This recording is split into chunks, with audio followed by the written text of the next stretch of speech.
Well, lots of fire in the house this morning already right out of the gate. I mean, well, first of all, and a pleasant good Monday morning to you. We welcome you to Off the Bench, presented by United Dairy Farmers. I'm Thom Brennaman. It's a skeleton crew, as we like to say today. I mean, we've got the boss, Trace Fowler, and not a good mood. I don't know what else to say. Not a good mood. Elliott's in a good mood. Jacob's in a good mood. Gentlemen, good morning. How you doing, Thom? I'm doing great. It was a long weekend, busy weekend, lots of grad parties finally coming to an end. And so thankful for all that and all the great work a lot of the moms and dads did. But I came in here today, probably had enough beer over the weekend to sink the Titanic for a second time. And then I walk in here, but I'm in a good mood, ready to go. And then Trace walks in. What happened? I don't think we should get into this at the very front of the show, but, I mean, I was at a brass band festival, Thom.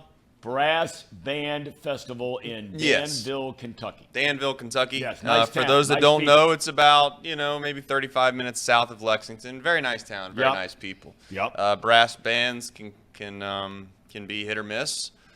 And on top of that,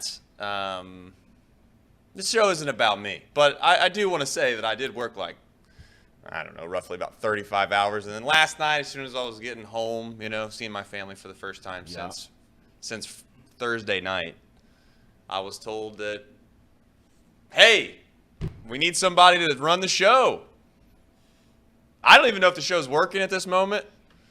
Well, I understand, At this point, I mean, we've all had our moments with hot mics, and I understand that before we went on today, and hopefully none of you have shamed yourselves of anything that may have gotten out over the air before we went on the air. I would think of anybody that's capable. I'm going to give Elliott and I'm going to give Jacob a pass here, but I would think that anybody who's capable of running this equipment would be the boss. Well, you would think that. And the good thing about being a boss sometimes is that you realize that there are things that you must do in life and your business that require somebody that spends a significant amount of time doing it. So what you do, Thom, is you say, you know what, I know I could make more money by not hiring people, but I'm going to hire someone to take the stress and the burden off of me having to do it. So I'm going to take money out of my own pocket, and I'm going to put it in someone else's pocket and let them do it. And then you get another one, and that's 2 employees. And then you get another one, that's 3 employees. And then you get another one, that's 4 employees. And the only thing I look around and see right now, and this isn't a shot at Casey because he's on his wedding. Perfectly fine. Of course. We've known about Casey's wedding, though, to be fair to everybody in the public, for quite some time. Yes, this we have. isn't something Casey just popped up on us last week. And I look around, I got Elliott. Poor Elliott just started last week. And thankfully, we got Jacob. So, and we got you, Thom. We got you. Well, and that's what you this show's started about, strong, is you. You finished slow. But you know what? We're here, and we're going to do the best we can to make it work, right? We'll do the best we can. We're going to let you get a lot of this, as you're referred to, as toxic traits. Oh, yeah. It's going to be in full force. We're going to let you get a lot of this off your chest, especially as it pertains to the Redlegs over the weekend. And we will begin there. We come your way Monday through Friday, 10 a to 12 p. You can find us on Chatterbox Sports YouTube page. And you can join us in podcast form. Just search Off the Bench with Thom Brennaman, and you're dialed in. Look for the Reds. And we'll hear a lot about this from Trace in a matter of minutes. This weekend was a big chance, in my opinion, on multiple fronts. A chance to get closer to the team you're chasing, the division-leading Brewers.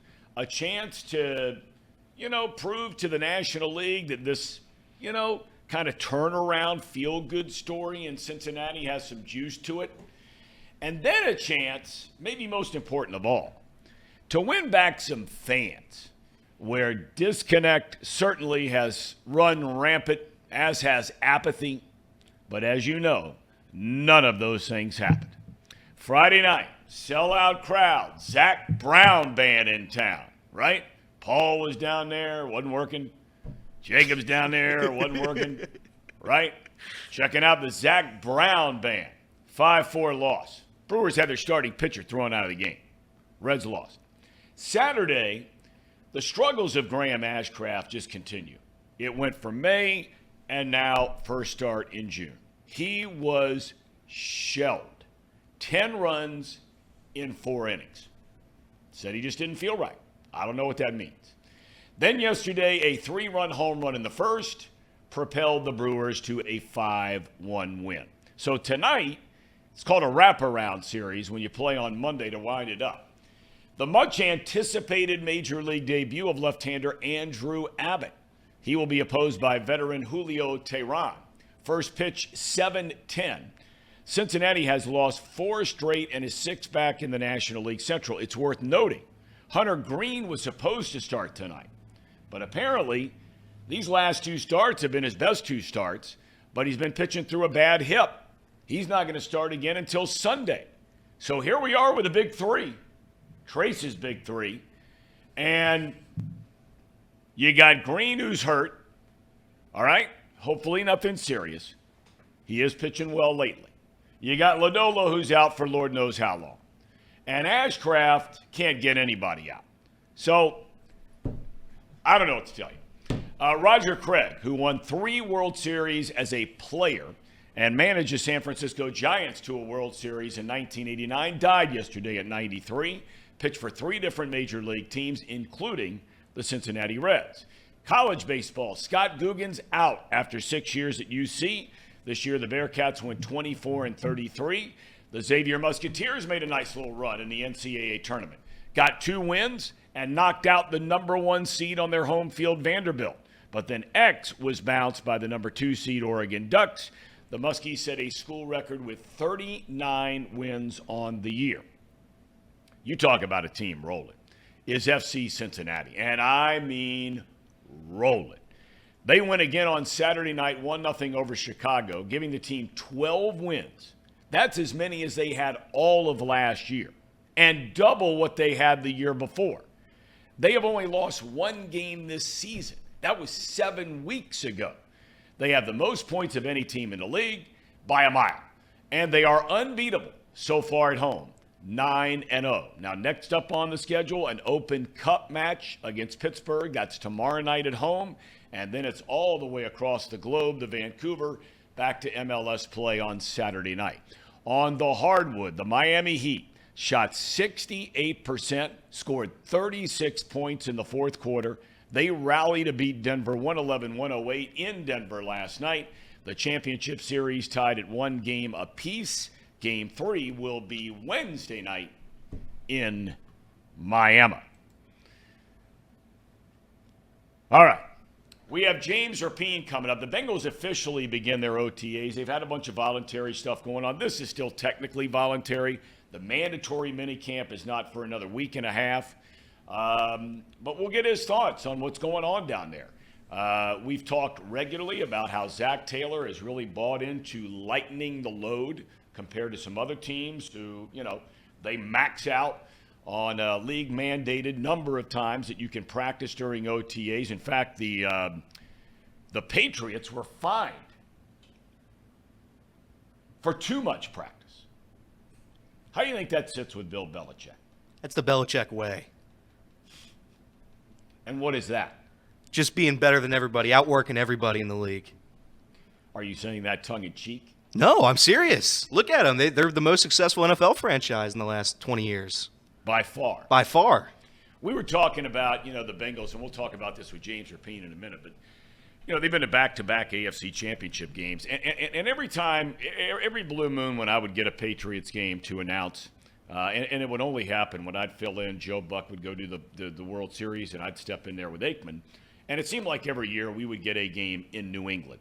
And when the Patriots put out their media packet, and these were the days Brady was here, and you'd start flipping through some of the stuff, number of wins by a quarterback, winning percentage by a quarterback, record at home, record in the division, head coach, quarterback duo, most wins, right? All of these things, Brady has them all. But another one I tripped across this morning, right? Bengals have been to back-to-back AFC championship games. The Patriots went to 8 straight AFC championship games. 8 of them. It is just amazing what they did, that combination there. I was with a bunch of Boston people over the weekend. I wasn't here last Friday. A woman in our neighborhood died, 54 years old. It was just so sad. She had this treatment in California, flies back to Cincinnati. She was here for 6 hours. She has one son who's a student at Miami. He's already out of school. Another son who plays lacrosse at St. X, senior. The dad had to call his son and say, look, get home from practice. This was earlier in the week. He got to come home and be with his mom for the last 15 minutes of her life. I mean, it was, thank God that he was able to do that. But at any rate, so the husband, now a widower, is from Boston. And so he affectionately calls all of his friends from Massachusetts. He calls all of them massholes. All of his buddies, right? I mean, from growing up and playing hockey and all these guys, right? I'm not calling him that. That's what he calls it. So all these guys are in town with their spouses to go to their buddy's wife's funeral, and it was Friday. But Friday night, had a chance to talk to some of these guys. I met a few of them, including his dad, who's a Boston guy, lives up there, and talking about Belichick. And I'm like, well, what do they think about this guy up there now? I mean, all the championships, Super Bowls, blah, blah, blah. I'm like, but is a little of the, shine off of him? Brady gone? They really haven't done much? No. Lifelong leash. You agree with that? Lifelong leash for Belichick? Yeah. Yeah, Belichick is the one that gets the show in the door. The only thing about Belichick, I would like to think that he has enough understanding around him, has enough support people to let him know if he's like Boeheim, right? You can't build up this dynasty, have this dynasty, and continue to just sit around and know that you are being given something that you're not doing a good enough job of keeping, right? And Boeheim at Syracuse had that for what, in my opinion, was way too long. But you can't fire the guy because he built it. It's almost like Krzyzewski.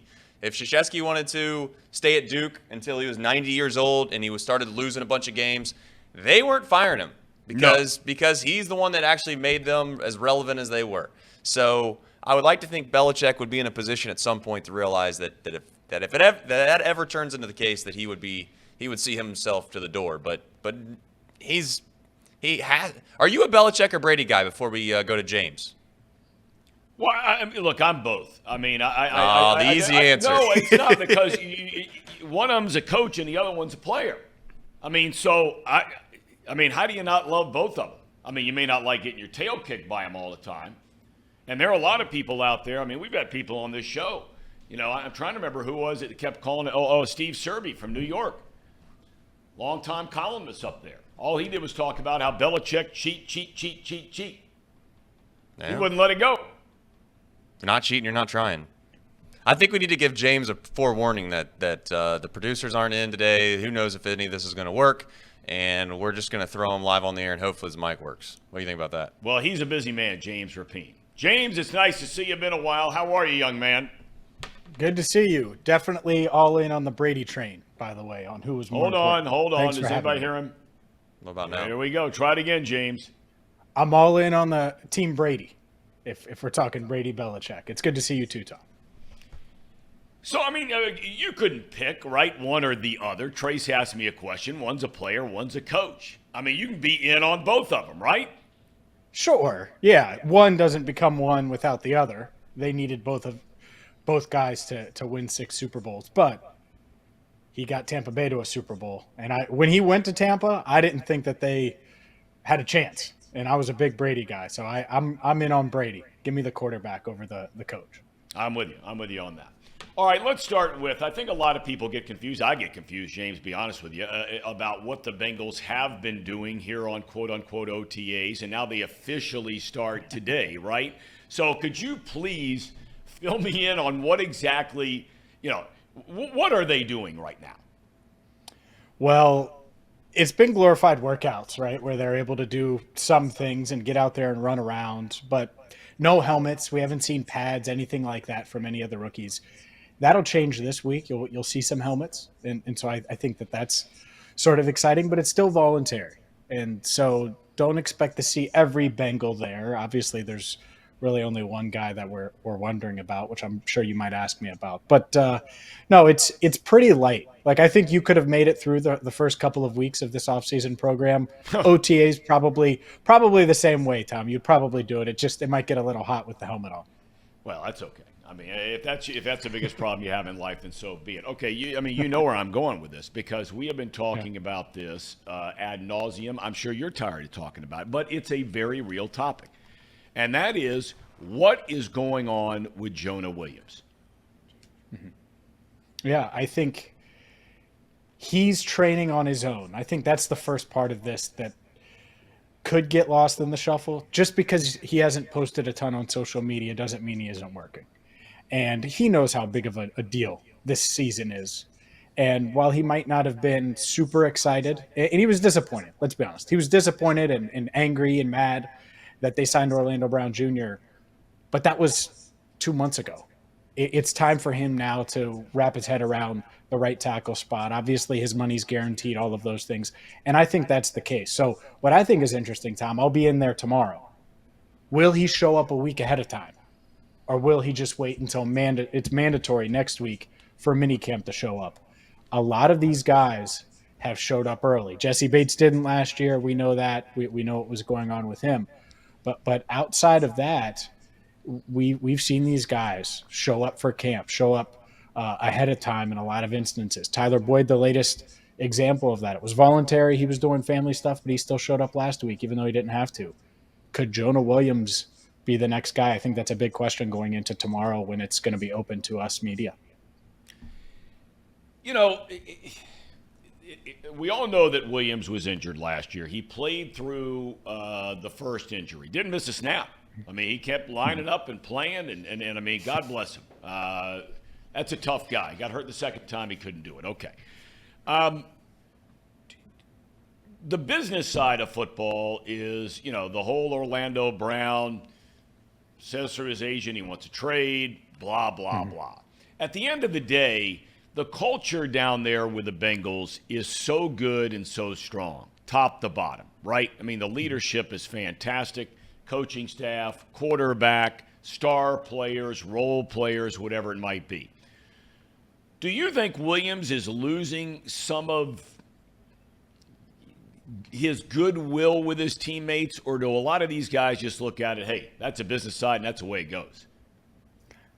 I think we saw firsthand the past 2 years about Jesse Bates and how he dealt with everything and how they realized it was a business side. And I was curious how a young team, Joe Burrow, T. Higgins, Jamar Chase even, would handle a veteran leader like Bates not getting a deal. And then ultimately, and it felt inevitable by the time free agency hit, that he was going to sign elsewhere. And so I think that's what this is. I've talked to some of his teammates, and I know a bunch of offensive linemen have still talked to Jonah and have communicated with him. Joe Burrow has talked with Jonah and communicated with him. And I think it's a gut punch when you get demoted and you have to move spots. And that said, I think what we've seen from Jonah since he was drafted in 2019 is he is a professional. So I think he will be all in. He's going to have to earn that starting right tackle job. I certainly think he's the favorite to do so, but I don't think he's going to get handed the job by any means, especially with what they have kind of battling there with Jackson Carman and Lyle Collins working his way back as well. Well, let's walk through a couple of those guys injury-wise. Collins, Sure. How's he doing? He's doing well. I talked to him a little bit last week. I think he's about as good as you could be at this stage, and yet it's still a major question mark. It's a lot to ask an offensive lineman, certainly a tackle, to be ready for the start of training camp, or let's just push it, the start of the regular season. And I think that would be his goal, not necessarily camp, but the start of the regular season. We'll see if he can get there, but he's he's battling for a spot here and for that contract because it's hard to see. It gets really tight when you're spending money on Jonah and Lau when only one of them is going to win that right tackle job. So he's doing well, but I'm not sure if he's going to be ready for the start of the regular season or not. Well, do you foresee, or really is it a situation where, you know, you're like, it is the situation that you're in, waiting to find out if Collins can come back, waiting to find out if he would be ready. You're waiting to see what the deal is with Williams. You've got Carmen there and that whole thing. I mean, do you think when all is said and done that the Bengals are going to start the season, if all are healthy, that they would start this season with both Collins and Williams on the roster? It's so tough. It's so tough to do that because you're allocating essentially $20 million to the right tackle spot, and neither guy is expected to be elite at that spot, and that's obviously top of the market right tackle money. And I get it. It's two players versus one. You could say Lel could move inside if you need him to, offer depth there. Jonah's obviously a swing tackle, could play left tackle if something happened with Orlando Brown Jr. I get all of that. It's just a lot of money. And things are going to change the moment they sign a Burrow extension or a T. Higgins extension. And I expect them to get some of these extensions done. So could they do it? As of now, absolutely, they could fit both guys. That could change. And it's tough because the Jonah Williams contract is fully guaranteed. You can't cut him. And so maybe you trade him, but there's no market for him right now. And that's the part I think some this offseason have struggled to understand. It's just tough to trade a guy that has $12.6 million guaranteed, coming off of a knee injury, coming off of the worst season of his career. It's tough, even at a premium position like offensive tackle. At the same time, is there a path to both being on the roster? Sure, but I'm not sure it's a realistic path unless something happens injury-wise to one of these other linemen on the team that are expected to start. All right, a couple of other guys coming back from injury. Awuzie, how's he doing? Mm-hmm. He's doing great. He might be the best athlete on the team, and I know Jamar Chase exists. He's such a good athlete, and I've really from day one of the offseason just kind of penciled him in as being back and ready for week one of the regular season. And I'm not sure that's fair. In fact, it probably isn't for a guy who has to plant and cut and run with receivers and all of these elite receivers in the NFL. But I just kind of expect that from him. So we'll see, but I know he's doing great. He's been with the team for most of the offseason program, and he's running and doing a lot of the things that you want to see. So I think they'll ease him back into camp, but hopefully he's ready to go week one. You know, the other situation, James, we talked about on and on and on and on is wondering what would the future hold for Joe Mixon. It seems to me like, they had a chance. They could have done something on June the 1st. That's not to say they still can't do something now. But by all accounts, at least from what they're presenting publicly, Zach Taylor, Duke Tobin, this guy's here, and they're going to pay him the contract. Is that right? Feels right. It feels well, right, I guess, could be debatable, but it feels correct. Like that's what they're going to do. And I get it to a degree because, especially now, because if let's say you move on from Mixon, you're not going to get better at that position. Now you might be just as good or find a different fit or find someone else that can do a lot of what Joe can do, but he still has value. And yeah, it was a down year last year. I just don't like the money allocated to that position when you're not getting elite play there. And maybe he blows me out of the water and hasn't an elite year, but he certainly wasn't that last year. So I think that's the debate more so than anything. He's still a really good player, still valuable, can still help you win games, and he's a big part of that locker room. And I think that's what it came down to is there was no obvious replacement this offseason. The draft didn't fall in a way where they added a top running back in this class. And it's not really their fault. It just didn't line up. And you're not going to trade up for a running back. And so that happened. They weren't going to spend big money in free agency. They tried to keep some AJP Ryan. That didn't work out. And so things so far have fallen in Mixon's favor. So it would not shock me at all if he's on the roster this season with his current contract. Well, you know, to me, this is no different than as far as just from a philosophy standpoint. And tell me if I'm off base here. To me, this is Mike Brown saying, Carson Palmer, you had a contract. I'm expecting you to live up to the contract, right? And I'm not going to trade you. Now they ended up trading, but you know where I'm going here. With Mixon, Sure. They're saying, hey, look, we made a commitment to this guy. Okay, we could do a lot of other things here and save some money, but we're going to keep the guy. Obviously, you wouldn't keep him if you didn't think he was a good player. But you know, if I were a player on another team or a player that gets drafted by the Bengals, I tell you, I'd be pretty impressed with ownership and their stance on that if that's what they're doing here. I think that's the loyalty part of it. I think of Leon Hall, them sticking with him when it was like 1 year, $9 million left, and they just kept him in it was time. I think you probably remember that. It was probably time, especially at that money. They've been loyal, and we've seen them deviate from that in recent years. Trey Hopkins would certainly be a name that I would throw out there, someone that maybe 10 years ago they would have kept, but they decided to move on from after the 2021 season. And so, yeah, I think it's a couple of things. Ownership is certainly part of it in their loyalty and their logic. Joe Mixon has been a big part of their franchise. At the same time, I think they're a destination.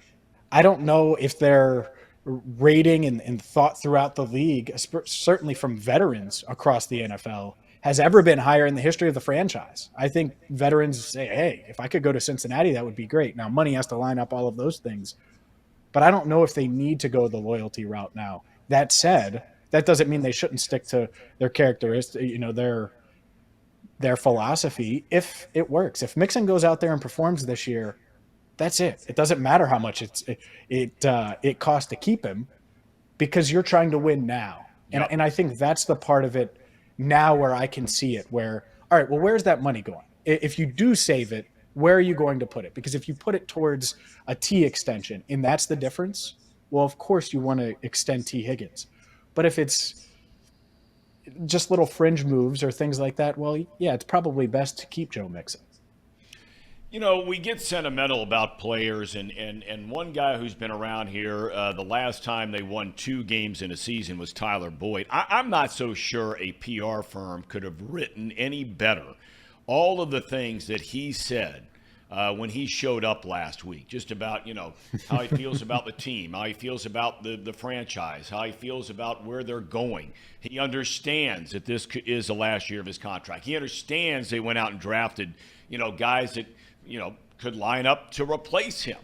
It just seems like, I don't know, and you tell me, it seems like it'd be very hard to keep him around here after this year.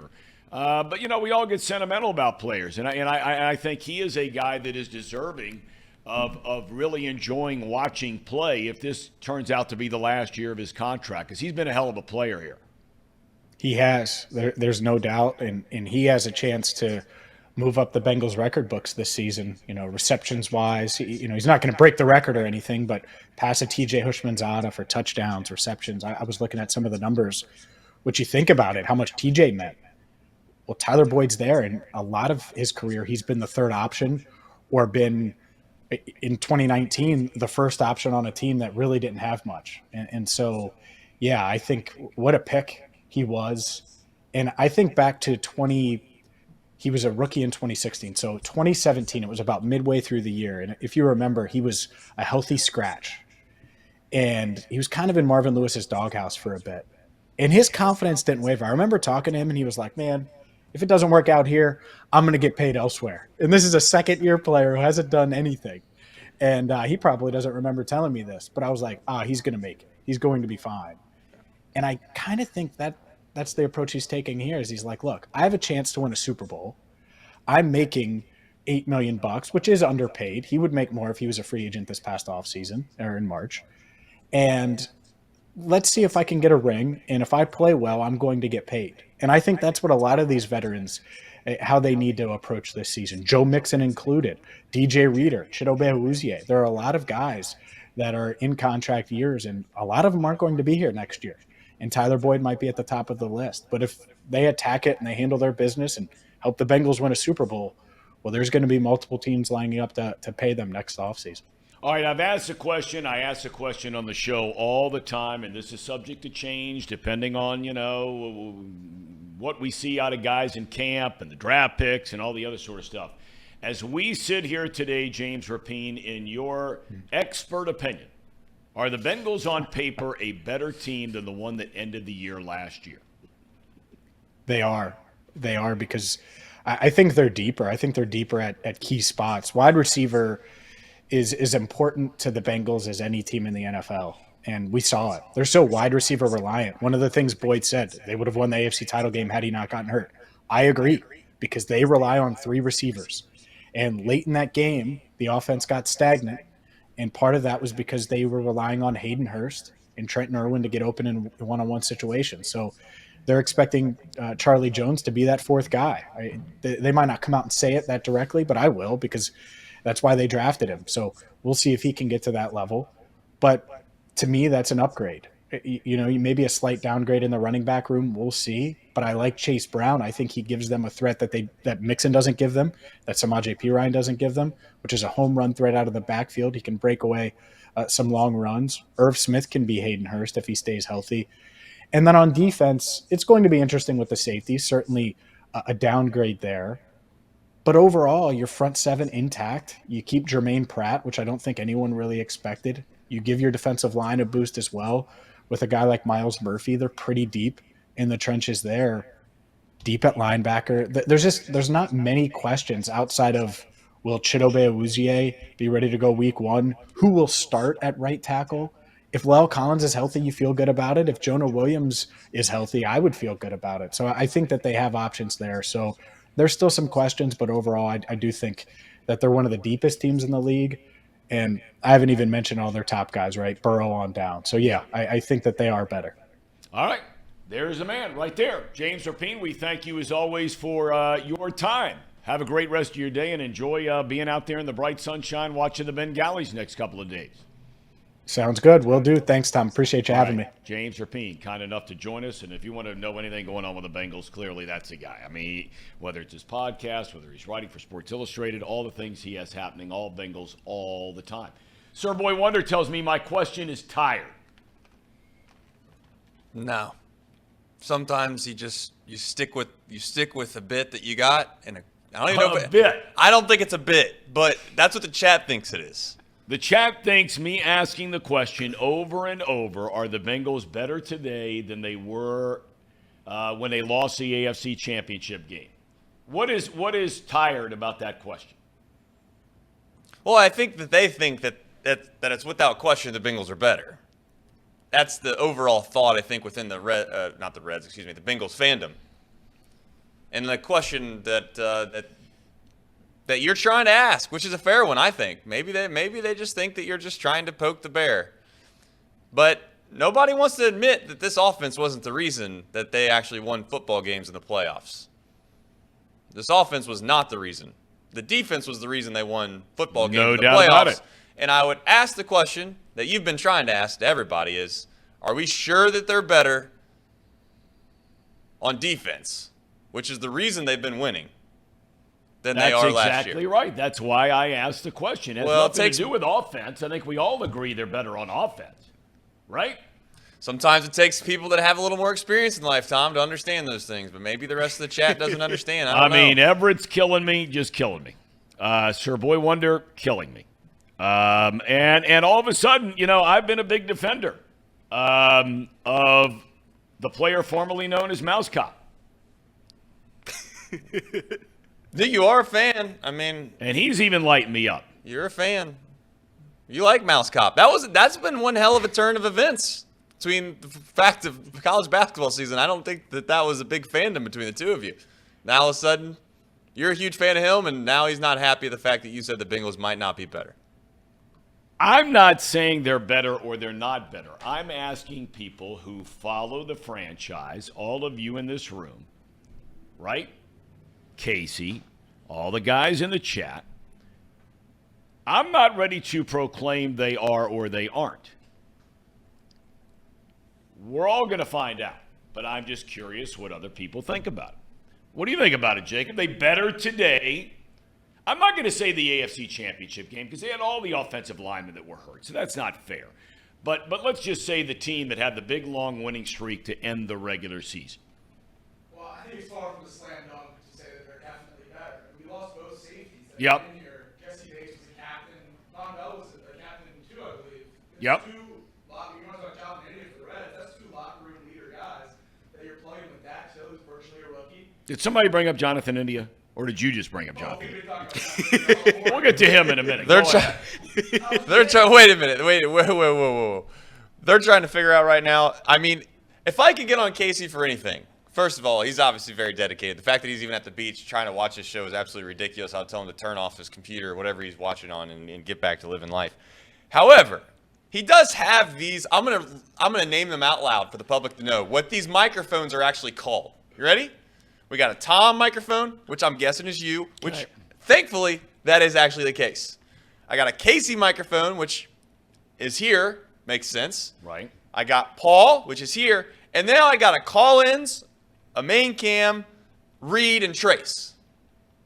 I haven't been on a show in here in like 6 months. Reed hasn't been in here in like 6 months. So I'm looking through these right now. I'm trying to figure out exactly what it is that Reed that just these might said work. Reed's mic is the button. All right, well, if that's the case, it is on. All right, and Is it people are plugged in? referring to Jacob. I mean, right out of the gate, man, Sir Boy Wonder referring to him as Post Malone.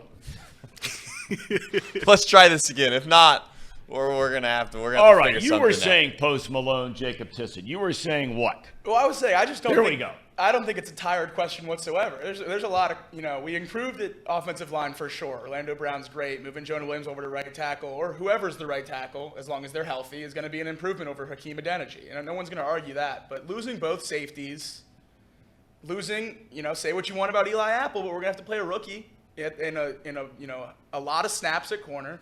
I have some questions about the defense, and I hope we're better. I hope these guys are plug and play just as good as those multi-year captains that led us to back-to-back AFC championships. But I just don't think it's a slam dunk. Okay, there you have it. This guy follows a team, even when he's down there running around with Nick Saban. That's a big leaguer, Nick Saban. Jacob wants a job here, doesn't he? I mean, I've never seen a guy in college.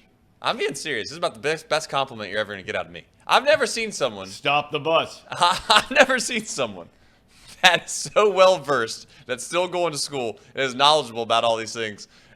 What was the minor leaguer that you brought up the other day? You brought up Acosta. Who did you bring up? Victor Acosta? Yeah, he brings up timeout. Can you imagine an intern bringing up Victor Acosta like Jacob I don't even did? know who Victor Acosta is. Who is that? We traded Brandon Drury he's an 18-year-old shortstop from the Padres. We traded Brandon Drury for him at the deadline last Okay, year. all right, so continue. Well, that's really all I had to say there. I mean, Yeah, but Jacob's off to a good start. The only problem with Jacob is he's wearing that Crimson Tide stuff in here every single day. You want to talk about something tired? Well, he gets it free. first super regional in 13 years for the boys. I had to represent the A today. Yeah. Well, you boys are. Wait a minute, is that the baseball program where the coach was gambling and he got fired? Fired halfway through the season, and then we've been on a tear since. Since we got a new coach, it's the hottest this team's been in about a decade. Wow. How about that? All right. So you're being referred to as Post Malone. And then there is Elliot, who is now been nicknamed officially in the chat Austin Powers. I like it. It's You're groovy, comfortable baby. with that? It's groovy, baby. I love it. I'm a big Austin Powers guy? Love it. Yeah, so am I. Yeah. So your thoughts about the Bengals? Yeah, I think they're better. I still think they're better. I think they're going to get back to the AFC Championship game again. You're going up against the Bills, who I don't think are better, and the Chiefs, who have a aging tight end. Obviously, Travis is still great, but it's a Chiefs team that I think is still losing pieces. They lost a giant piece to us. So I don't even know if it's about us being better, which obviously it is still. But you're still trying to outwork the other teams in the AFC, which I believe they have up until this point. I think Excalibur Iron Force brings up a good point. He says, look, it isn't so much whether the team is better or worse, but that the division has gotten considerably better. Everybody agree with that? That's fair. For sure. Yeah, I think that's what Elliot was just saying in regards to the other teams, but that's the one thing that I keep harping back to, which is This league is let's if we're being completely honest, this league is very, very small in regards to how much of a difference there is between the top teams and the bottom teams. Yep. I mean, yes, there's a significant difference between maybe the Chiefs and the Bengals and the Texans, but the difference between you've brought this up, between the Browns and the Bengals isn't sizable. It's not like it's massive difference. And I would think that you could at least admit that the Ravens are a really good football team. And the fact that they have their guy now, who you could argue whether he's going to stay healthy or not, that's a fair argument. But if he is healthy, I mean, I'm not saying it's a coin flip between the Bengals and the Ravens to win this division, but it's a lot closer than what a lot of Cincinnati fans, at least that I'm around all the time, want to admit to. Well, I mean, correct me if I'm wrong here. Lamar Jackson played against the Bengals the first time they played. They played 3 times last year, right? He played the first game. That was a game that, Zach Taylor pitched the ball to some dude named Moss on 4th down. He hadn't touched the ball all year long on 4th and goal. Shit, let's give it to some dude who hadn't touched the ball all year long. I mean, yeah, why not? I mean, forget Chase, forget Huggins, forget Mixon, forget Hurst. I mean, yeah, let's give it to this dude. 4th and goal. But anyway, Jackson started that game, and Baltimore won. They come here for the regular season finale, right? A lot on the line, right? Especially after all that coin flip nonsense and all that kind of thing. And they're playing with a backup quarterback. It was ugly. Bengals were ugly, but the Bengals beat them pretty handily. The Bengals were a miracle play away, and that's what the Hubbard return was on the fumble at the 1-yard line. They're a miracle play away from getting beaten that first round with no Lamar Jackson. 3rd-string guys in there, right? The 3rd-string guy played the regular season. Huntley was back in there for the last game. So, look, I think a coin flip is the perfect description of that.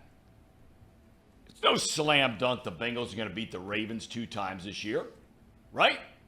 If Lamar Jackson's in there.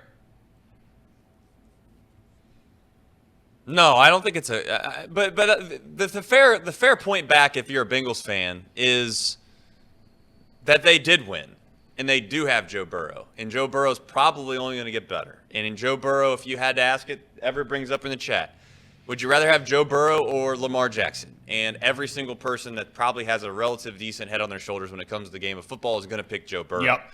And that is a very fair point. I think the only caveat to all of this is that I don't think it's fair to make a judgment on what this defense is going to look like until a few weeks into the season, because otherwise it's just speculating, and that's obviously what we do on a sports talk show in the middle of the summer. But this defense, in my opinion, has to be, I don't know how big the drop-off is, but there's a drop. Now, we always gave Lou as much credit in the world, as at least the fan base did, as much credit in the world. And Thom, correct me if I'm wrong, but I'm pretty sure Lou said that if those safeties walked out the door, it would be a dark day in his words. That was his quote. My darkest day. Yeah. So if that's the case, then are we going to take him at face value? Are we going to take him for his word? Or are we just going to assume that we'll get by that as well? We won't know until they play, as you said, but people are going to crush me for saying this, but I think that the Ravens are one thing. I think the Browns are another thing. The Browns are the biggest wild card, I think, in the entire AFC, because the Browns have a guy at quarterback. The Browns have a guy at quarterback that if he plays the way that he's capable of playing, you can say whatever you want about his incidents off the field. You can do whatever you want about all that. Yep. But the Browns are a damn good team if he's playing well. And you can laugh at me all you want. And I know I'm the guy that had the $300 Super Bowl ticket that went to shreds last year, but you know what? So be it. Over the weekend, the Browns became the favorite for DeAndre Hopkins as well. That's another thing to look at. Browns and Ravens right in the heat of that DeAndre Hopkins mix. Either team gets that. It's scary. It is. It's a good division, man. I mean, and the Steelers, look, people can say whatever they want about Kenny Pickett. I mean, you have to say the guy did okay as a rookie last year. He wasn't great, but he wasn't terrible. And they think they have something good there. They've still got some players on defense. And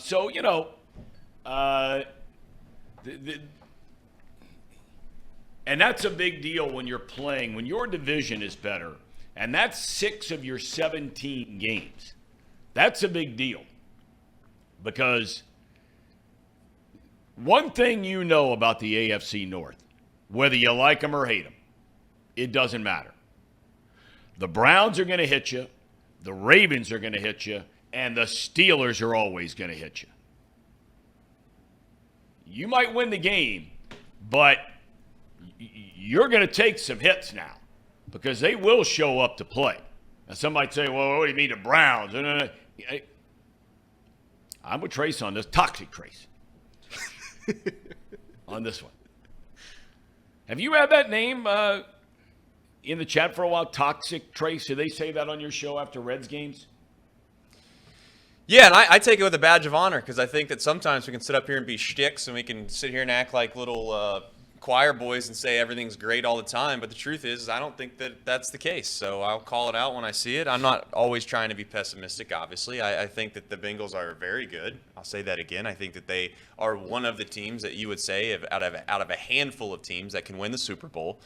But I also wouldn't be shocked to say that the Browns won the division or the Ravens won the division and you know the Bengals are playing in a wild card game in the first weekend of the playoffs. Like that wouldn't shock me at all. And that's more or less a testament to the NFL than it is against the Cincinnati Bengals. It's not really saying the Bengals are going to be, you know, a disappointment. It's just watching the NFL for so long, you know what the Patriots have done? We talked about the Patriots earlier in the show. They've tricked all of these fan bases and people into thinking that that is possibly the norm or that's something that should happen or could happen for their franchise. The truth is that might be something, well, not even might. That is probably something we will never see ever again for the rest of our lives. And they'll probably be, our grandkids will probably be looking through their little, I don't even know if they'll have books anymore, but they'll be at elementary school and they're going to get some children's book that's going to talk about the Patriots dynasty if you're into sports. That's how meaningful that whole run was. The idea that the Bengals are in that same spot where they're going to be back to AFC Championship games automatically and they're going to win the division no matter what is, call it toxic, call it whatever you want. I just don't think it's realistic, especially when you have teams around this division that are as good as they are. It's when you have to play these teams twice, Thom, it's hard to get, in my opinion, home playoff games. And the Bengals were damn close, and they should have had it last year. But if you want to go back through that schedule too, you could have it both ways. Because people in the chat are going to argue, oh, we should have beaten the Pittsburgh Steelers if our long snapper didn't get hurt. But then I would argue, well, the Saints had you dead to rights. Tampa Bay had you down a lot of points going into the second half, and they you know, without cussing on the show, they let it go. Yep. There's a lot of games that you could argue the Bengals probably shouldn't have won, but that's not what happens. They play the games. Yep. But this team isn't one in which I would say automatically pencil them in. They're going to win the division and they're going to be fighting for an AFC Championship. I don't think that's the case. Yeah, I mean, you know, I was flipping through just some of those stats this morning and about, you know, number of consecutive trips to a championship game, both in the AFC and the NFC. We talked about the Patriots, 8 in the AFC. Nobody's going to touch that, not even Kansas City. It's not going to happen. More than likely not going to happen. But, I mean, the all-time record in the NFC is 4. 4 in a row.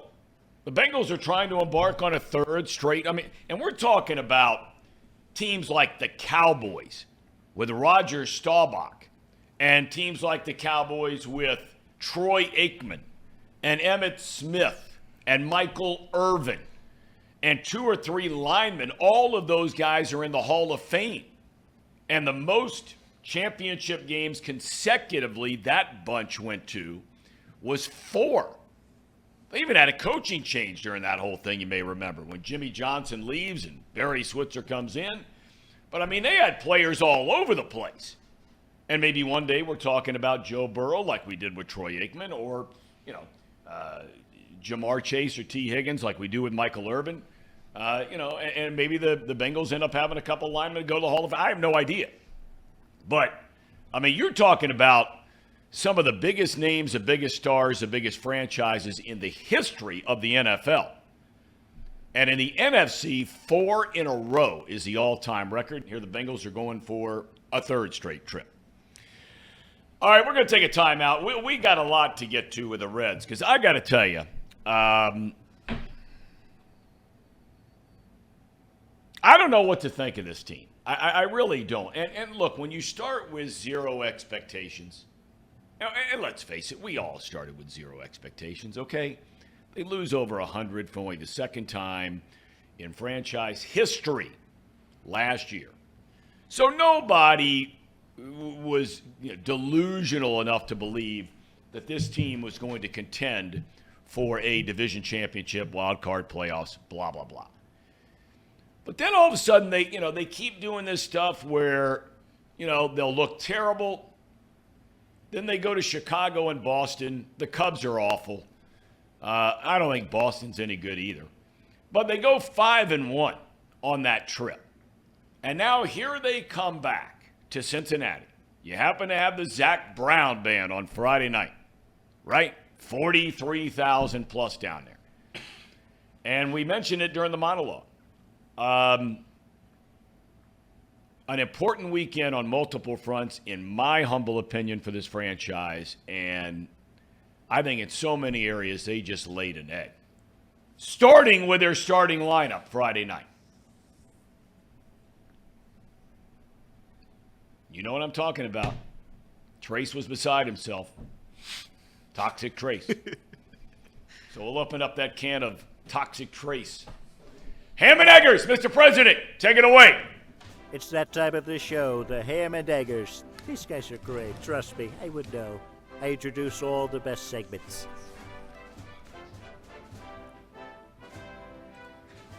All right. Well, this is the time of the show where we have to pay the bills because we have to pay our full-time employees. Do you know what that means? I think it's time for some reads. Is that true? It is true. And what that means, Elliot, is when you're a full-time employee, when you work here, you get a check that comes into your electronic banking system. Okay. And when that comes in there, yes, the only real reason that comes in there is because you provide enough value to the company to make it worth you getting that. Yes. And really the only reason that you get that is because of ads. So we need to do an ad report. Okay. They call it the Bengals report. Yeah. Let's see how well you do. Okay, so this is a test. Okay, so now I tried this the last time, but I think my mic was having issues. So I'm going to see how good I can do here. The Bengals report is brought to you by Encore Technologies. Encore Technologies provides IT solutions for a data-centered world with a suite of services from mobile computing to desktop to data center, supporting both centralized and work-from-home computing models to improve efficiency and productivity. Visit encore.tech. The path to innovation begins here. Was that good? Very nice. I don't know. Your face scares me. I think that was bad. Very nice. On a scale of 1 to 10. 8.5. Okay, That's 8.5. pretty good. All right, That's pretty good. Okay. I mean, you're doing it as if you're new here. Yeah. And you're nervous. I am. And you're reading it as eloquently as you can. Yeah. Which I appreciate. Most of the time, all I really do appreciate is just hard work. Someone that cares enough to work hard. Yeah, That's all. I just try to read accurately. Sometimes I don't.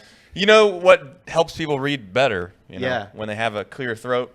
I've been coughing this whole show. I've been trying to. I don't know You're what. so self-conscious right now because am. I didn't even mean it by that. Well, I just meant that you could get a drink of water, and if you were to get a drink of water, what kind of water do you get? Well, that would be Pawnee water, Trace. How about that? And by the way, so a little inside baseball. We have a giant glare over there, and I'm trying to fight this glare. I've never fought harder in my entire life than fighting this glare up there. There is a new premium alkaline water out, Pawnee. And I have to tell you, this stuff tastes great. Made in Hamilton, Ohio, Pawnee uses natural limestone filtration, unlike the artificial processing that many other brands use.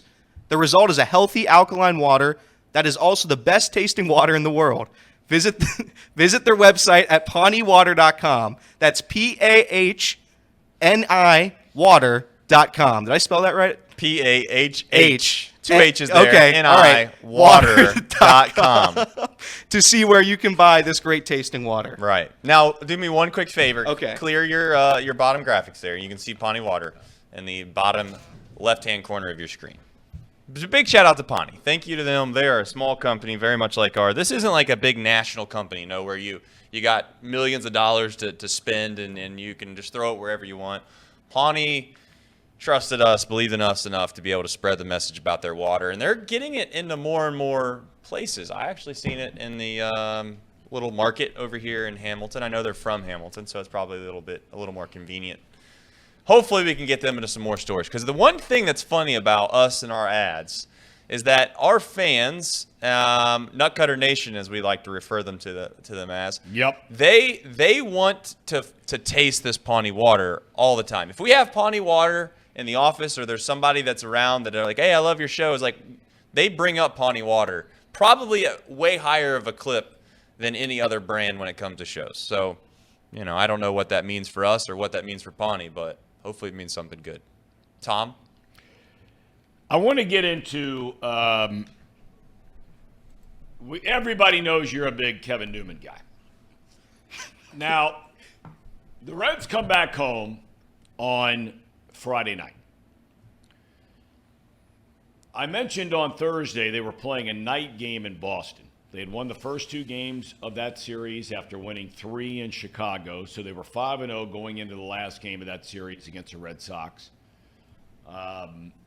They lose a game, okay, but it was a night game rather than a getaway day game, which you would want Boston to do you that favor, but they're not in the habit of doing road teams any favors, so they play a night game, which meant the team was going to get back 2, 3 o'clock in the morning, probably not put their heads on their pillow until 4 o'clock in the morning, something like that. But that's the same for everybody on the team. Okay, whether you played in the game Thursday night or not, everybody, manager, coaches, training staff, all the players, everybody got in at the same time. So the starting lineup on Friday, I think all of us would agree without question this year, the Reds' best offensive player this season has been Spencer Steer. Agreed? Yeah, the only other argument people would make is maybe India, but to your point and what you're trying to emphasize, yes, Spencer Steer has been nails, one of the best offensive threats the Reds have had all year. What was he doing on Friday night, Thom? He was watching. Interesting. He had as much of a role in that game as I did. Actually, he had a slightly more an important role because I didn't even watch it. I mean, how can anybody justify the guy not being in the line? Seriously, okay? I mean, you want to give him Saturday off? Maybe you want to give him Sunday off because you've just played, all these games in a row, night game, now day game on. Okay. But here you are playing in front of a sellout crowd, and I don't care if it's because of a band playing after the game. You're playing in front of a sellout crowd coming off a great road trip. It's the first sellout you've had since opening day. You're having a pretty good little run at it here. And now the division leaders are coming into town. I'm not one to sit here and pick apart managers' decisions on who starts and who doesn't because I don't know if something was going on with Steer. Maybe he fouled a ball off his foot in Boston on Thursday night. I don't know. So, there's got to be a little rope there. But he played the next day, and he played yesterday, and I'd venture to say he's going to be in a lineup tonight. Final game of the Brewers series. Try not to embarrass yourself and get swept at home by Milwaukee, who was a very average team before they came to town. Let's be honest about it. Everybody is average or below average in that National League Central. Now, the Brewers, I think, have the best talent. They have the best rotation, in theory. They've not pitched that way or played that way so far. We'll see how it plays out. But how in the world is Steer not in the lineup? Well, he plays such a taxing position, Thom. You know, it's one of those things Here's where toxic traits. Here we go. Here we go. When you cynicism, play sarcasm. Here we go. When you play first base, Thom, you know as well as anybody that's been around the game for as long as you have that it's very difficult. It's one of those most demanding positions on the face of the earth. You put it right up there with offensive linemen. You put it right up there with probably, I've never done alpine skiing, but maybe if you do that on a daily basis, it could be just as dangerous as that.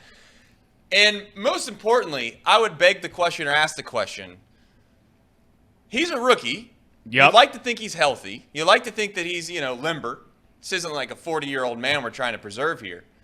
Would Yadier Molina, who plays the most demanding position. Great question. The most demanding position that there is in baseball as a catcher, would Yadier Molina be sitting on the bench in any capacity when they come home from a homestand in St. Louis and they're facing the number one team in the division for a chance to possibly take 3 of 4 and or sweep them to be in the lead of said division? Does Yadier Molina, Thom, is he get the night off? Not a chance. Interesting. That dude caught more innings over 2 years, 5 years, 8 years, 10 years, 12 years. Caught more innings than any player at his position in the history of baseball. There is zero chance they're coming back to a home sellout game in St. Louis. Zero chance. And Yadier Molina, even if he caught the game the night before, chances are what they would have done, they being the Cardinals, whether it was La Russa there, Matheny there, whoever there, they would have sat Molina the third game of the Boston series, and he'd have been for damn sure in the lineup against a division leader at home in front of a sellout crowd. I understand where the Reds are at in the front office's thought in the belief system that they have right now. It's not our time in a way. We're just trying to find out what we have. We want to get the pieces in the right spots to make sure that when it's time to go, it's time to go, and we're going to go for it as much as we possibly ever can. However, it's like, when does the mindset change is my thought, Thom. And again, I'm not trying to go over the deep end and say, oh, it's all David Bell's fault or it's the front office's fault. I'm not saying you rush Ellie De La Cruz up just because it's a sellout crowd and you do whatever the fans want. We all know that's blasphemy. That's nonsense. However, there has to be a mindset shift at some point that the main priority in this franchise is to win the game. And that is, right now, in my opinion, not clearly the main priority. And when you're 3 games out of said first place. Yep. And you have the first place team coming to town, I think, and maybe I'm wrong, but I think you owe it to your fans just a little bit to try to run your best lineup out there for the next 4 games. If you think that Spencer Steer's a little bit tired, there's no way in hell Spencer Steer is tired, okay? Like, Cal Ripken played a billion games in a row, and I know I'm using Cal Ripken as an example, which is probably a bad thing to do. But I see Nick in the chat. He's trying to bring up, oh, you don't want to run these rookies in the ground. Run them in the ground for what, man? Playing first base is not difficult, Thom. It's not demanding. You stand there. They hit you a ground ball. Great. If you don't, you go cover first base. You catch the ball. You move on. Like, is there a less taxing position on the diamond than first base? Maybe No. left field? Maybe. But left field, you got to cover some ground. You got to run, sprint. Right. First base, you're taking 3 or 4 steps one way or 3 or 4 steps another way. I would They move argue. guys to first base for a reason, oftentimes.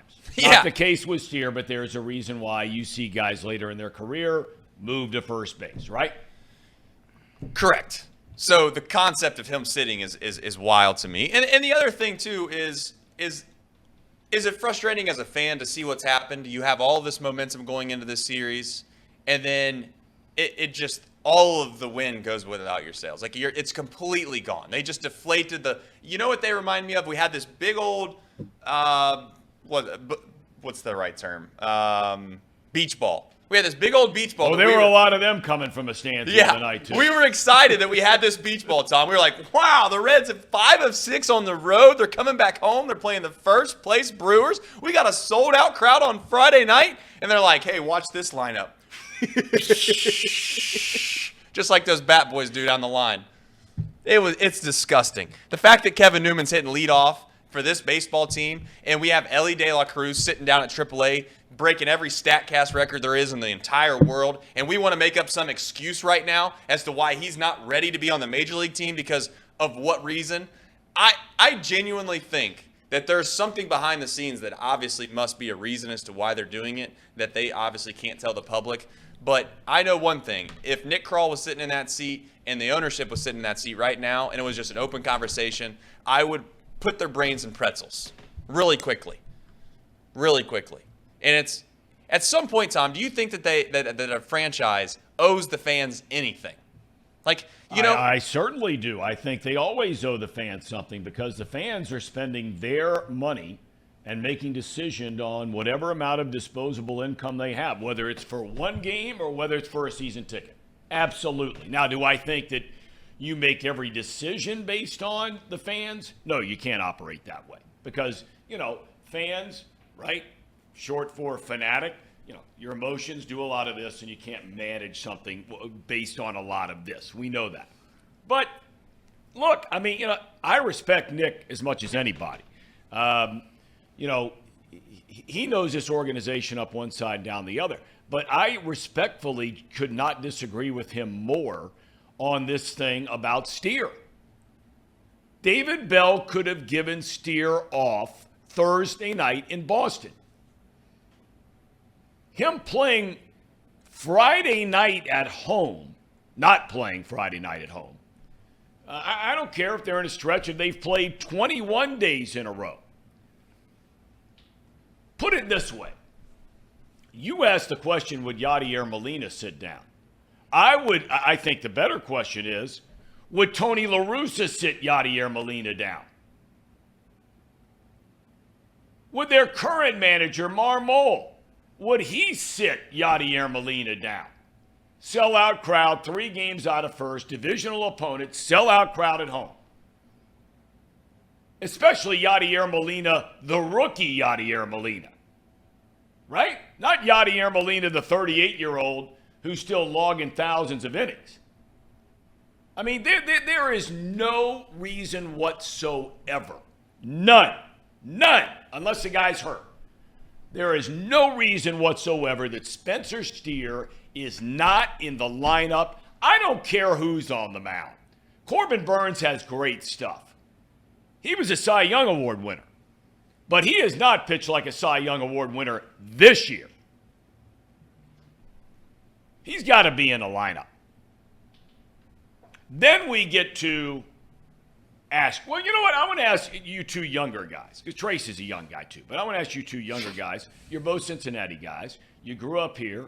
You're fans of the Reds. But you haven't seen a lot of winning baseball in your youth coming out of Great American Ballpark, right? Correct. That's correct. What do you guys think when you say, Elliot, I'll start with you and then get to Jacob. What do you guys think when you don't see Steer in the line? Bother you? You kind of feel like, hey, just giving the dude a day off. He needs some rest. What? Yeah, I think, and you made a good point. Why didn't he sit out Thursday, right?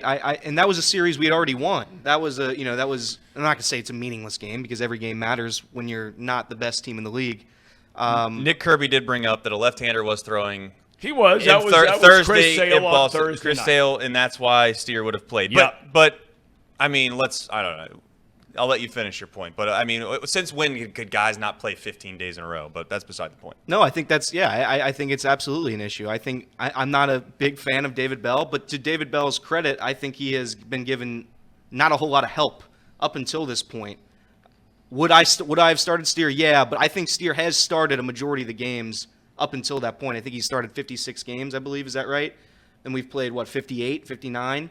Again, like Trey said, we got guys playing 3,000 games in a row like Cal Ripken.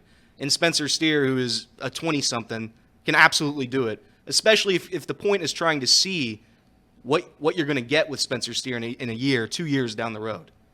A guy who won Rookie of the Month. Yep. So I do I have an issue with it? Yes, but I kind of get it. I kind of understand taking a breather every now and again. But again, Trey said it. First base. We got prime athletes like Prince Fielder, a guy who weighed 475 pounds, he played, I want to say 150 games a year. So I don't know why Spencer Steer can't, respectfully. And I say that with all due respect to my guy, Prince Fielder. Yeah, love Prince Fielder. You and Trace touched on it there for a second about whether the organization owes anything to the fans. Going into the Friday game, sellout, biggest crowd in GABP history, everyone's clamoring around for Ellie to come up. We think, Ellie's going to be in the lineup. It's perfect for the debut. City connects, packed crowd, concert, all that stuff. Then you throw out a lineup without even Spencer Steer, one of the maybe three exciting people on the team.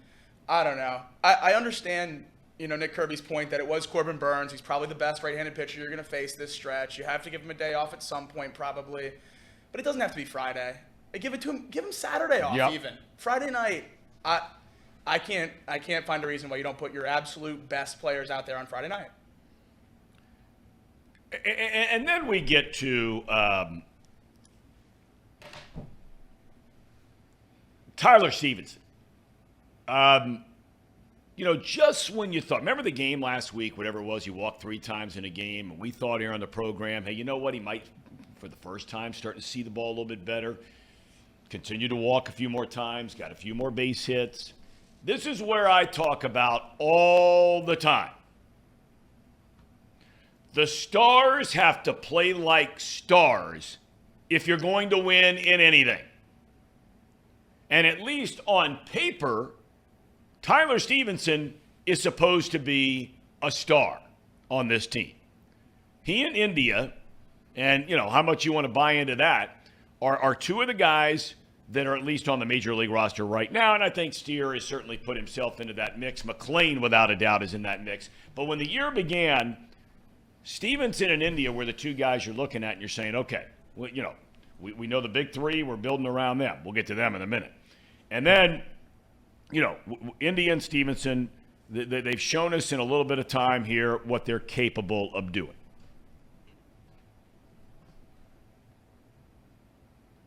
Stevenson has 1 hit the entire weekend. Now, India knocked in 5. India showed up. Stevenson, I don't know what's going on with this guy. Trace, you're a baseball guy. I mean, is he showing you over 200 at-bats so far this year? He has 2 home runs, barely more than a handful or 2 of extra base hits, period. Not driving the ball. He's not hitting for an average.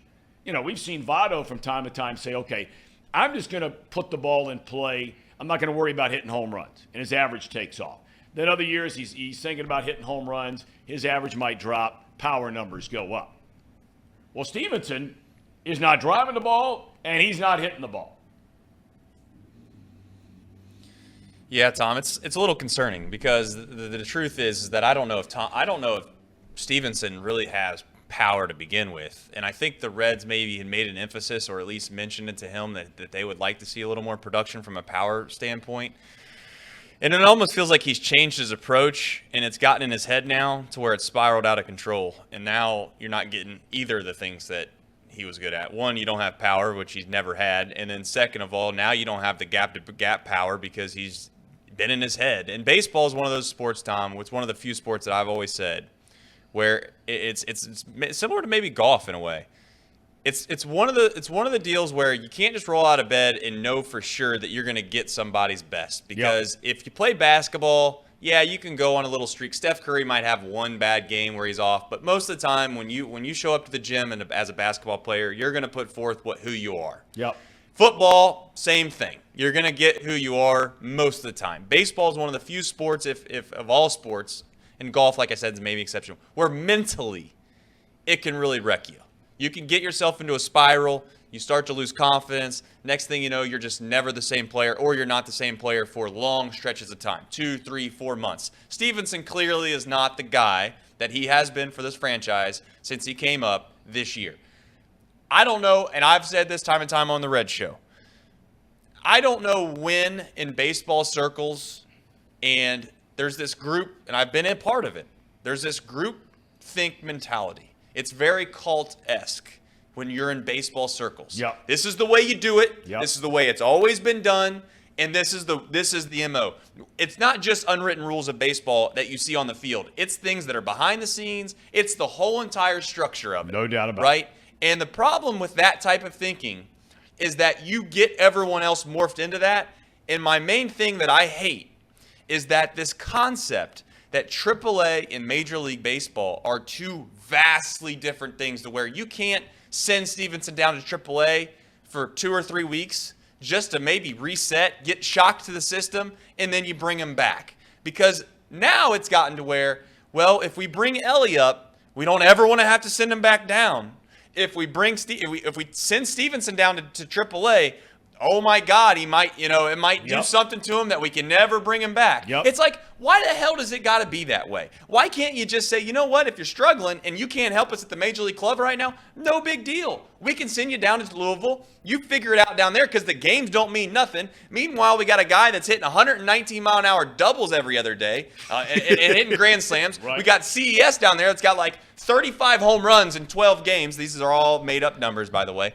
And you don't want to bring them up because you're concerned that maybe, just maybe, they're not 100% ready, and if they come up, they might struggle, and you have to send them back down. They did the same thing they said the same thing to McLean. McLean was one of the best players in not AAA, well, definitely AAA, but in spring training. CES was their best hitter in spring training. CES did get hurt. But the point is that McLean comes up, Thom, and you can say whatever you want. Oh, they brought him up at the perfect time. Oh, maybe. No, McLean was a Major League Baseball player that you had playing in AAA for the last month and a half, and you brought him up, and he just so happens to be the best shortstop on the team and the best hitter on this team right now. So, I don't know. Maybe, just maybe, we can make this whole AAA and Major League Baseball thing not that big of a deal. Send Stevenson down. Let him get some work. Your career's not over. You can come back, because right now he's not helping this team. But David Bell runs him out every day. I think you bring up a great point, because, here we are living, and understandably so. I'm not mimicking this when I say, I kid around a lot about, pat somebody on the team. Look, people, you just said it. We are living in a society now where it's okay to take a mental timeout. It's okay. Or give people a mental week or two break. Right? There's nothing wrong with that, if that's what people really, really need. But when it comes to baseball, because of the things you just said, there's so much of that, oh gosh, if we send him back down, it might be the best thing that could happen to Tyler Stevenson. Because when you're playing at this level, unlike at AAA, when you're playing at this level, everything is magnified. And especially when you're a guy that expectations were high, counted on to do A, B, C, and D, and you're not doing any of them. I mean, there are whispers down there, and the record guys in the chat pointed out. I mean, the team's ERA, the team's record, better when Casale or Maui are behind a plate. Now, is that on Stevenson? No. I just think that, he happens to be the guy one day that's behind a plate, and every time Ashcraft pitches and every time he walks out there for the last month. I mean, what catcher wants to get hung with that ERA? Well, I think that goes back to another point. Graham Ashcraft, back to the, bring up Ellie. This franchise has one thing going for them, and it's not their long history of winning, because they're the only team, they're the only major league franchise since the year 2000 to not advance in the postseason. They're the only one. They're the only one. And you take a look at Graham Ashcraft, I think the Reds are afraid their one thing going is these prospects. You bring up Ellie, and let's say he goes on a Chris Davis. You remember Chris Davis from the Orioles? Yep. He had 56 straight games or whatever, 56 straight at-bats without a hit. If he has something like that, and then this fan base says, oh, we don't have Ellie now, then what do we have? And then you go down the line. Is it a fear of that? Because Graham Ashcraft has given up 38 runs in 6 games. His last 6 starts, 38 runs. That has to be a record. I mean, that's one of the most preposterous stats I've ever read in my entire life. That's horrendous. 38 runs in 6 games. And you're not talking about any of those starts where he lasted more than 4 or 5 innings. No, I mean those are run rules in beer league softball. I mean, we're talking historic numbers. He's one more bad start away from having to send him down. You bring up Ellie, you bring up Strand, they struggle. Then what does this franchise have? It's not a history of winning. What do you back it up on? I think it's a fear. I don't know if it's right because you have to bring them up, obviously, because Trace said it. These guys are major league ready right now. They're playing in AAA. It's not like they're playing in, I don't know, whatever the Cincinnati Steam League they play in. It's Hey, not no that- disrespect. No to Steam. Okay, sorry. No disrespect. I say that with all the love in my heart. But right now, you have to make a decision. Graham Ashcraft, send him down. Like Trey said, get him some work. Get Stevenson some work. We have 3 catchers on this roster. One of them can't hit anything. The other is an okay defender. Stevenson hasn't been doing anything right. I don't know. Graham Ashcraft, send him down. Let him get some work. We have also 7 starting pitchers. Half of them each more mediocre than the next. So we'll see. We'll see. I don't know. The irony is before Hunter Green had these back-to-back starts where he's pitched very, very well. There's no doubt about it. I mean, you saw signs of what this guy is capable of becoming. But, Lodolo's been out seemingly forever. No telling when he's coming. We said this at the very start, and I have said all along, I'm not accusing anybody of lying. I'm accusing everybody of not being completely truthful when it comes to injuries, especially baseball. The second that whole Lodolo thing started and its calf and, a couple weeks, I always say, well, I hope that's right. Well, now it turns out, you're talking about a fracture of some kind in his shin. Okay, now it's going to be a lot longer. I'm hoping that we're getting the deal on this Hunter Green thing, right? I mean, he was supposed to start tonight, and now he's not starting until Sunday? Sunday? But back to your point, outside of Green these last couple of starts where he's been great, Ben Lively and Luke Weaver have been the 2 best starters in this rotation. The Dreamweaver, yeah. Right? I mean, Lively, over a decade ago, was one of these Hunter Green, Nick Lodolo types in the Reds organization. Number 1 pitching prospect. And they ship him off to Philly in the Marlon Byrd thing. He's been through all kinds of injuries ever since then, and now he's back. I mean, what he did yesterday. Now, that is the guy that, at least you're like, thank God. He gave up a 3-run home run in the first inning. He goes 6 more innings and only gives up 2 runs. So at least he's competing. Same thing with Weaver. By and large, Weaver competes. And the Williamson kid has not been bad either. But you bring up a great point about, what are you going to hang your hat on? How many people you think you got? You got Milwaukee tonight, and then you got the Dodgers rolling in starting tomorrow night, right? You got night game Tuesday, night game Wednesday, Clayton Kershaw on the hill for the Dodgers on Thursday, day game. You're a baseball fan. You going to go down there and watch the Dodgers? Or are you saying, you know what, I can't spend money to go down there and watch the Reds? Oh, I'll go. I'll go on Tuesday. I only get so many, only being up here in the summer. I try to take as many as I can. It's hard being a Reds fan and talking yourself into going to the games now. There's a 6-game stretch there where we were on the road where I couldn't wait for them to get home for 4 days. Oh, boy, I was excited for this Brewers series. And now I'm second-guessing getting tickets on Tuesday. But, I probably will still get down there. What about you guys? There's a 5-minute segment at Great American Ballpark when you go to the game where it's down on the farm. And it's like you pay to see the team right now. You're paying to see that. I'm excited for the prospects too, but the product on the field is not good. It's just not great. I think there's a lot of guys to come up and see, and I want to get to that point. But I'm still – I used to be a guy that went to 20 home games a year. I traveled to see Wade Miley's no-hitter in Cleveland. I don't have that passion right now. I don't have that heart. Like Trey said it earlier, I don't think they're trying to win right now. I think they're trying to stick to a plan, and credit to them, they're sticking to it. Yep.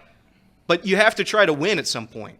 And right now it's not there. It's why 400 people are showing up on Monday nights. So I don't know. We'll see. Well, Elliot talked about it there. The Reds' official social media accounts are doing more promotion for the AAA guys than they are for anyone on our roster. Right. You see more clips of Ellie and CES than you do of anyone wearing actual red and white. So, what is there really to get excited about right now until we call these guys up? I mean, I would also argue too, Thom, like, at what point do you at least admit from a front office standpoint, and maybe they do this behind the scenes with Castellini, and I don't know how much, maybe you'll know way more about this than we ever will, but like, I suspect that Castellinis have little to no input when it comes to baseball decisions, like on not a day-to-day basis, but in a relative season-long decision-making process. Maybe they do, maybe they don't. Like whether they're in the ear of Crawl, whether they need to bring Ellie up or not, I don't know if that's even a part of the conversation. Well, I'm quite sure that Phil Castellini is not. He's in charge of running the business side, and then say what you will one way or the other about Phil Castellini. When it comes to running the business side of the team, up until his missteps here over the last year plus, he's been excellent at his job, but he has no say on the baseball part. Now, Bob, well documented years ago, when they wanted to start moving some of these guys, whether it was Chapman, Frazier, Bruce, more recently Billy Hamilton, there are stories out there that he got involved, said, I don't want to get rid of these guys. So go ahead to your point. That, knowing what I used to know from being down there every day, I can assure you Phil is not a part of any of that. So, okay, so that answers my question. At some point, when do you at least realize that maybe what you thought you had was a little bit better than what you expected, and the timetables have shifted enough now where you know you got to do something you didn't plan on doing? Like, maybe they didn't think Ellie was going to break every StatCast record in the world and do as well in AAA as he's been doing. I certainly know they probably didn't think CES was going to be their best hitter in spring and then turn that around, and he's basically been just as good at the AAA level since he's gotten there. And I know that, Kirby, Nick Kirby, is very educated, very knowledgeable about this franchise. And he brings up points all the time of whether or not why certain guys would get called up or not. This guy's walk efficiency rate. This guy's that rate. You can use whatever metric you want to use, Thom, to justify the point that you're trying to make. Stats do lie. You can manipulate statistics all you want to make it tell a story that either is true or not true if it's to the benefit of you. My thing is this. If you just watch the games and we were picking out of a sandlot right now, and you took all of the players at AAA and you took all of the Reds and you said, Nick Crawl and give me another general manager. Your life, we're going to play like Survivor mode or I don't know, Final Destiny. I don't care. Your life depends on this next 7-game series. Your life. If you don't win the series, you're dead. Pick. This is point. playground style. It's a great Pick. point. Do you think Ellie De La Cruz goes more than 2 or 3 picks, Thom? Well, he doesn't go to the second pick. I mean, Chris Welsh was on this program and said you could just show up at spring training this year and watching those guys work out in the cage, out in the field, during infield, during all the drills, base running. He said, you don't even have to know who the guy is. By far the best player on the field. So he would be the first pick in that draft, would be my guess. And Encarnacion Strand would not last past 4 or 5. Right?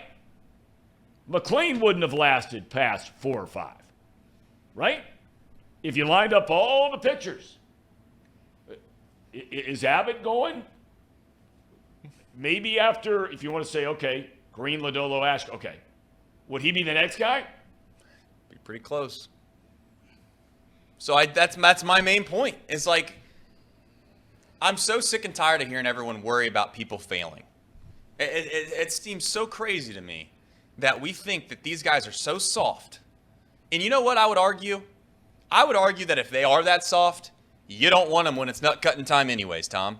If a guy's so soft, no question, so psychologically delicate, that if he comes up and he doesn't get a hit in the first 5 games of his major league career, then boom, forget it. He's done forever. You really want that guy when there's game 5 of the World Series and you have to have a win and it's a sold-out crowd? You want the guy that's that delicate playing for your team? All right, but let me ask you that. I'm with you all the way on that. I've said that forever. But let me ask you this. In all seriousness, okay, if you did bring up, and we're going to get to Abbott here in a second because he's pitching tonight, but if you did bring up De La Cruz tonight, all right, now we heard Scott Boras on this program last week. And, we asked him the question, is there a certain number. Now, baseball people might have their number. How many innings for a pitcher, how many plate appearances or at-bats for a hitter, before you feel like you can confidently say, and there's no exact science, you can confidently say, I think this guy's going to be a good major league player, or it's time to cut bait. Okay. He brought up, which I found fascinating, some of the mental things that he really pays attention to with his company and the players they represent. And he got into the whole thing about you bring a guy up from the minor leagues, okay? Here he's realizing this dream, right? He's in the big leagues. He's had to travel from somewhere. He's had to get to somewhere. Nobody's feeling sorry for anybody here, but these are all real world, real time things. All right? The pressure that comes with playing in the big leagues, blah, blah, blah. How many tickets you're going to be, you don't even know. How many tickets am I allowed to get to my major league debut? And my mom and dad and sister and brother and aunt and uncle and cousin and everybody, they all want to come in and I got to take care of them. Where are they going to stay? Where am I going to stay? Team's getting me in a hotel. Do I got to go look for an apartment? How long am I going to be here? Right? All this stuff that goes on. Good problems to have. But the thing he then pointed out, which I found so interesting, was he says, when you bring guys up from the minor leagues, ever since they were in T-ball, these guys have been the best players on whatever teams they play on. T-ball, Little League, Knot Hole, junior high, high school, summer league, some in college, some at the minor league level, all at the minor league level. They're the best players on the team, and they play every day. If you bring De La Cruz up tonight, you do have some questions to answer if you're going to bring him up and play him every day. All right? Somebody has to sit down. You've got a whole pile of middle infielders and a couple of guys that can also play on the corner. So I'm assuming, I don't want to put words in your mouth, if you brought De La Cruz up here tonight, you'd play him at short every day. What are you going to do with McLean? Well, let's do what they did at AAA and bounce him and Cruz back and forth to third base? Let's be clear. We have 3 quality middle infielders. 2 of them are at the big league club right now. 1 of them plays at AAA. All right? I think sometimes we act like we have this plethora of middle infielders that are just, I don't know what we're going to do. It's this Rubik's Cube. I can't figure it out. Barrero, I got news for you. He's not a Major League Baseball player right this second. But he's an outfielder anyway now. Okay, so take him out of the mix. So take him out of the mix. All right. Cool. Kevin Newman, is that what we're talking about? Jonathan India, and then lastly, obviously, McLean. McLean has played so well at shortstop that I could understand the argument that it's very difficult to want to move him off of that position because he has played incredibly well. Yep. And the only concern I would have as a Reds fan, if you wanted to make, I could make the argument for both sides. If you move McLean, does that automatically assume that Ellie's going to be better? And are we sure about that? And if Ellie's not better, are you big enough of a person to say, you know what, we're going to move Ellie off of short and put McLean back there? Because Ellie holds this prestige when he comes up that he is the 5-star quarterback, if you want to think of it that way. I think more or less that McLean's like the Joe Burrow-esque guy. Might not have all of the measurables that you might think as a prototypical, pure athlete, but he's just a gamer. He's a guy that gets it done, and he plays well, and you could just see that he has all the intangibles.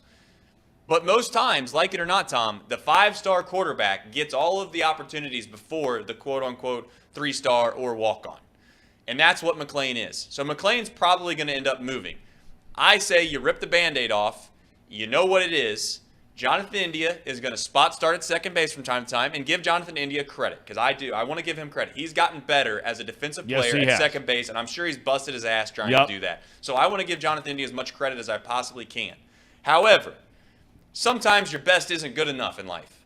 And if you're not the best infielder or middle infielder defensively, then you DH and you spot start at second base. If Kevin Newman can find a way to start at second base for this team right now, I'd like to think that McLean and India could share that role a little bit. So you put Elliott shortstop right from the start. He's your 5-star quarterback. You're going to see if he's the best guy at that position. India's going to DH from time to time. McLean's going to play second base most of the time.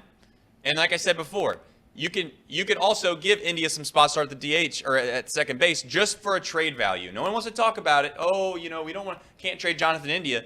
Listen, the problem when you do this, Thom, is it always seems like you're bashing somebody when you try to just be realistic with what you have. That's right. Jonathan India is a little bit of above average baseball player if you look across the league. He's not like this perennial all-star type guy that you're moving on from. This isn't Ken Griffey Jr. when he was playing with the Seattle Mariners type stuff, And I have a question at the end of this. Don't let me forget that I want to pose to everybody in here because it's very Cincinnati-based that I thought when Rapien was gone. But that's what I would do, Thom. That's what I would do. I would spot start India at second base, give him a DH opportunity. Maybe, again, I know Boris doesn't want him to go to left field, but that's because it's Boris. Well, too. I don't think Boris, when we asked the question the other day about it, Boris was just saying that it's unfair to any player, not just one of his clients, but he believes it's unfair to any player to all of a sudden in the middle of a season without any, time to prepare for that kind of move. And he made reference to one of his clients that got moved into the outfield in the game in Minnesota, I think he said it was, and big prospect, and the guy got hurt, playing out there. So, look, we can all disagree with it and say, well, they used to do it this way, and Pete Rose did it and all that. But, I can see a little bit where he's coming from here. Now, see, I would make the argument that if it was working at AAA when McLean was still there, because apparently what they were doing is that De La Cruz and McLean were shifting time at short and third. Right? So Correct, yeah. I would rather do that. And look, I've said all the time, I think the Reds ruined the guy from the very start, or certainly didn't help him. And injuries have been a big factor. But, and maybe you can move him to the outfield because he's played in the outfield. But Senzel's got to get off the third if you're going to bring De La Cruz up here, right? Even though he's your best defensive third baseman. And they have moved, if you've noticed, they have moved Senzel off of third base for a little while here. Yeah. But he was in there yesterday. Yeah, but it seemed like there for a minute they kind of had him out in the outfield for quite some time. Who knows? Like I just can't believe we're in a position where we continue to act like what we have is so great or good, even good. If you took this roster right now and you said, hey, give me a marginal playoff team. I don't know. The Dodgers is a tough one to use, but I'm just thinking of a good team. When I see this team and I'm like, damn, they're good. There's really not that many guys on this team that would even play on an everyday level for those teams. No. So it's like we're sitting here acting like, oh my gosh, what are you going to do for Ellie De La Cruz to come up? How in the world are we going to fit him in this lineup? What are we going to do when CES comes up? He's supposed to play first base. Spencer Steer's been our best first baseman. Well, Spencer Steers can play third base. I just don't know where all this is going to end up. I really don't. Nick Kirby points out, Encarnacion Strand commits to 2 more errors at third base yesterday. He's not a third baseman. I understand that, but I'm saying I get it. But something has to give. As a fan, you can't scream for all the young guys to get up here. Well, you can. But if you're going to scream for all the guys to get up here, and I get it, but you then have to say, okay, but where are they going to play? What tough decisions are we going to make? Think about all the things we talked about here today, right? Individuals, okay? We all agree India has played better at second base than from the start of the year, even better than the last 2 years. He's been better, and he works hard at it. He's considered to be a team leader, okay? End of the day, he's a 270 hitter. He's got 20-something runs batted in, and, he's a good player. He's a good player. He had a great rookie season, had a terrible second season. He's been better this year. All right. We talked about Stevenson. You going to make him your DH? Or are you just going to decide, this experiment thing with getting him off the plate, being a DH, being a first baseman, maybe that's not all work. And they're all right-handed hitters. Stevenson, Encarnacion Strand, Steer. Okay, so we're not talking about mixing in some lefty every now and again. Oh, and by the way, Votto's out on rehab. started on Saturday. So you know he wants to come back and play. But if you're going to scream for the guys to come up, where are you going to play them? If you're saying get them up here and play them, don't start them 3 days a week and sit them down 4.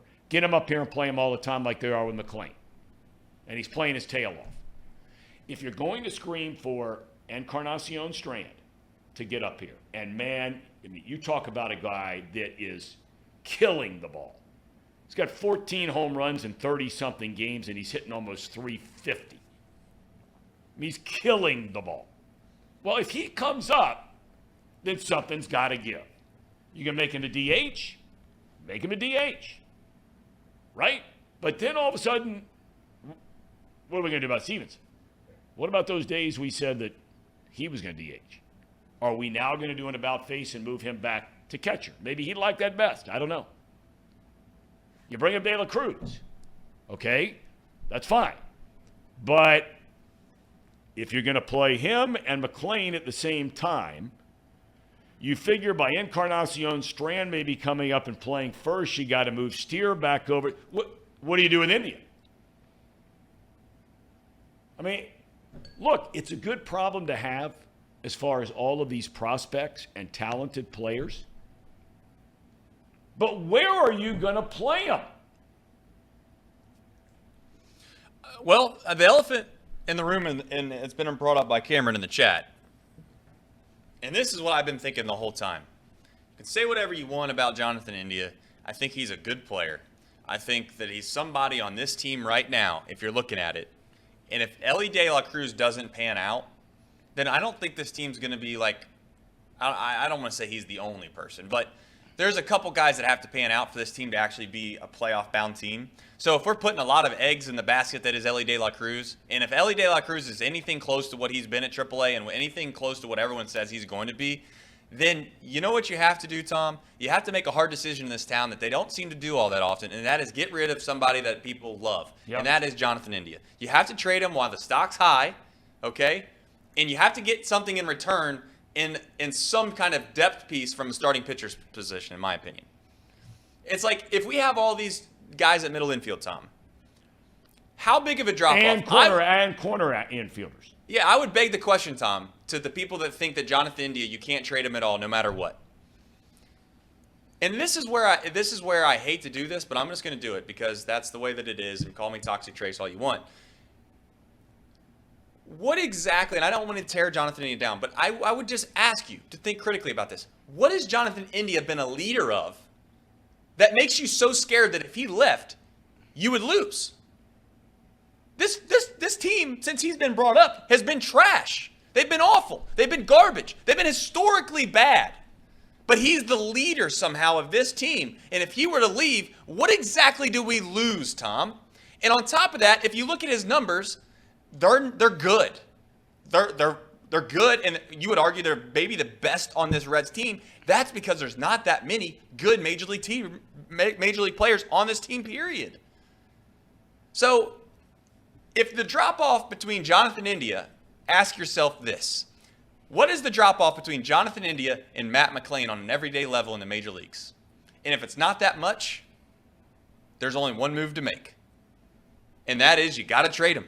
Because the drop-off between that position and down is not that significant. The drop-off between our third and fourth starter, now listen, if Hunter Green isn't any good, Lodolo's not any good, and Ashcraft's not any good, then you can take it to the bank regardless. It's not going to work, period. It doesn't matter how good all these other guys are. So, you know, we can sit here and say that, oh, well, if this pans out, that's great, but if this doesn't pan out, it's like, Major League Baseball, you said it from the very beginning, Thom, to win as a small franchise, a small market franchise, a lot of things have to go right, man. Yep. A lot of things have to go right. And you know what? One thing that can't go wrong is injuries, depth. There's not a lot of depth in this franchise, and there's not a lot of depth in a lot of franchises, if we want to be honest, largely because all of the big-time players get swooped up by people that spend a lot of money. And that's a systemic problem within Major League Baseball that we don't need to get into today. But the truth is that this Reds franchise is in a position where we can't play fan favorites anymore. You got to move on from guys. And Jonathan India is playing great right now. The truth is, You could get back from Jonathan India right now. And I'm not saying you package Stevenson. Now I sound like a real big fan, but I don't think if the price is right, brother. But to finish my point, Thom, is if you're in a position right now as a Reds franchise, at the middle of last year when India got hurt, and he had to go extended periods of time with not playing, if you would have said to Nick Krall back then, hey, listen, in June of 2023, if I told you right now you could get this back for Jonathan India when he went on the IL last year, Nick Krall would have been doing cartwheels. He would have been doing backflips in his office. You can't always have it both ways. You can't wait for the guy to start going downhill and then want to trade him, because that's what this franchise has done time and time and time and time again. You can't do that. You got to trade guys when they're at their peak value and hope that you're right and you can get somebody back in return. It's as simple as that. You know, Tyler Mahle is a guy that we moved on from, right? Pretty good pitcher. And yeah, he did get hurt, and that stinks for the Twins. But we got back CES, and we got back Spencer Steer. When we traded Mahle, I'd like to see the comments of everybody, how pissed all the people were in Cincinnati Reds fandom about how we moved on from Tyler Mahle, and we needed that guy. You don't need anybody for the most part in a franchise. And I would argue to you, what is it? And I want to ask the question for everybody. What is it about this town, this specific town, always wanting to make sure that we do the loyal thing? We want to make sure we hold on to guys that have been here forever. We want to take care of them. What other professional franchise? I think there are a lot of towns that fall under that, because I think we're living in a day and age as it particularly pertains to baseball. Football is becoming a little more like that. Basketball certainly is, but baseball especially. I think all of us romanticize about the fact, whatever team you grew up rooting for, right?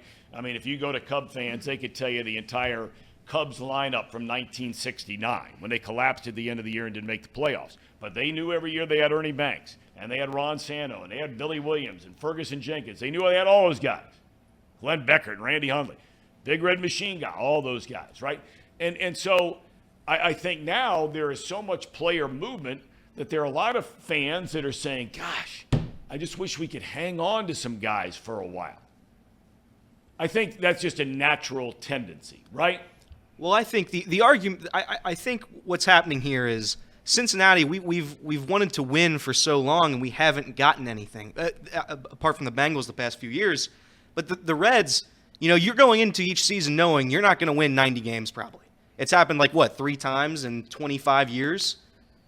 So the one constant you have as a Reds fan, I'm going to see somebody I like. That's the argument I would make, is that the Reds fans that show up, granted it's not many anymore, we're talking 8,000 on a Tuesday, they are coming to see Jonathan India. They're selling 4 jerseys in the club shop. They're selling 4. One of them's a guy who's been here for 20 years. 2 of them are Jonathan India and Tyler Stevenson, and I don't know who the other one would be. But right now, people are coming to the ballpark for Jonathan India. People want guys like Jonathan India, because if we're going to lose 100 games again, at least I can see Jonathan India's hair blown in the wind when he runs to second base. But to credit to you, it has to evolve from that. It has to become a business. Fans have to see it like a business. Patriots fans don't have fan favorites. They win games. They win. It has to evolve from that point to the point where we're at. The issue is it hasn't. So fans right now are scared because this is something right now we're trying to do that's never happened. We're trying to be successful. We're trying to advance in the postseason. It hasn't happened in 25 years. So when you look at Jonathan India, Tyler Stevenson, guys that fans love, fans come to the ballpark for, and you take them away, then what do you have? Is the argument I would make for Reds fans. But again, it has to become a business, like Trace said. You have to be able to trade Jonathan India. Will they? I don't know. But that's the argument I would make for the common fan. The only argument I would make to that is that most Reds fans, I think all Reds fans, see what's going on. They see Matt McClain. Well, maybe not everyone, but Matt McCain or Matt McClain, it doesn't matter. But Matt McClain is a guy that you could argue, he looks the part. He looks like he's an everyday big leaguer, and you have Ellie De La Cruz right on his footsteps. And we've never been in a position where we've had this before. Thom, we've let guys go with no answer behind them. That's been the Reds. That's where most people get mad. That's right. That's the difference. We're trading Jonathan India because we think that we have a better option below him, and we need to get the value out of him while we still have it. Because it's a two-way street, too. No one wants to talk about this. Jonathan India has to agree to move positions, one, He also has to continue to want to be a Cincinnati Red because he's going to go to arbitration. He's going to make money. And then on top of that, he also has to then re-sign with the Reds when he's a free agent in 3 or 4 years, when the Reds, truthfully, in that time frame, need to be competitive as hell. That's when, if you want to call windows, and I know Nick Kirby talks all the time, we need to get out of windows. We need to just continue to be. The reason you continue to be successful is because you do what the successful franchises do. You do what the Patriots have done for years, Thom. Thom, you've been around so many successful franchises. Most of them, people don't like the way they do their quote-unquote business. They don't. I hear Packers. You see Aaron Rodgers. You hear Packers players all the time complaining. They just cut me, let me for dry, act like I'm no good. Well, that's because you didn't have much value anymore to the business, and you got let go, right? Same with the Patriots. Do you think Joe Mixon? And again, I'm not trying to go back and kill the Bengals for this, but I just can't believe that I'm sitting in a town that doesn't ever want to move on from these older athletes that have been staples in the community. And you mentioned that Castellini went to the business people that run baseball as a business saying, hey, we need to get rid of Frazier and we need to get rid of Bruce. We need to get rid of Chapman because now's the time. We need to get some guys back because the cupboard's going to be bare if we don't. No, we need to keep them because people in this town love them. Do you think Joe Mixon would be playing for the Patriots if it was ran by their organization and they were like, hey, we have an opportunity. We got a QB on his rookie deal. We need to go out and win while we have an opportunity. Do you think that they would just say, you know what, we're going to pay Mixon just because he's been a franchise guy? I mean, that's an interesting question because I think, look, at the end of the day, the Patriots certainly have run that as a business in many, many ways, but their main business has been winning football games. So I think if they, to answer your question, I mean, I'm guessing, this is all speculation, we never know. Right. But, I mean, I think your initial reaction or instinct would be they'd cut him loose. But then I think, well, wait a minute now. If the Patriots indeed had a team and they think they're going to go to the Super Bowl or have a chance to go to the Super Bowl, and they're like, okay, well, what's option B here? All right, we got everybody else lined up, which the Bengals have. And the one thing they don't have is right now a player who is better than Mixon. So the franchise is saying, you know what? We're going to keep him. He was still a pretty damn good player here last year. He had the third most receptions by any running back in the league. He ran for almost 1,000, even in a bad year, missed some games. I mean, you're not talking about some player who's a stiff, which the Patriots will cut, to your point about the Packers. They'll cut some guys if all of a sudden, their market value is declining from production standpoint. I think the Patriots would keep Mixon this year. I think there's no doubt he'd be gone next year. But I think they'd keep him, or they would have made it a priority in the draft, and you're really rolling the dice on a rookie running back. It's been done before. I get it. Pacheco this year was basically a rookie running back, and look what he did, and they go to the Super Bowl, and they win the Super Bowl. But to your point, though, about where fans get upset is when you trade guys and don't get the value in return, and they feel like you're just dumping a guy because you think he's going to make some money down the road. But that is the 2-for-1 on this deal with India now, because he will go to salary arbitration at the end of this year, and a guy like him is going to get a big jump. Now, it's not going to be one of these $10, $11, $12 million. It's not going to be anything like that. But after 3 full years in the big leagues, right, they compare you to other rising fourth-year players. He'll have a Rookie of the Year under his belt. He'll probably have good numbers playing this year because he's having a good year. So, look, the money part of it is not a huge deal when it comes to India, but it is part of the deal with India. And you ask yourself the question, if you can bring up De La Cruz, you've already brought up McClain. No, John McCain, you got me thinking. McClain, you bring him up, and you bring up Encarnacion Strand, buy those contracts off the books next year. You got to hope for good health from Green, get Lodolo back, better production out of Ashcraft, or maybe Ashcraft gets bypassed. Which, before we get out of here, Andrew Abbott tonight. Now that's exciting, right? Jacob? Very exciting. Very exciting. He's a top 100 prospect, top 10 prospect in our organization. How can you not get excited about that? Everyone's getting caught up in, wanting LA up, wanting CES up. We have other exciting guys in this franchise. People should be excited about Andrew Abbott tonight. Gents, thoughts? Yeah, I'm excited. I've been asking for Andrew Abbott to come up for a little while, but I got to give credit for the guys that have been up here that have been piecemealing this together outside we tab these guys the big three, which obviously at this point is a little bit of a joke that that's the case. But the guys that have been outside the big three, if we're going to keep calling them that, Lodolo, Ashcraft, and Green, have been pretty good. Like, they've been admirable.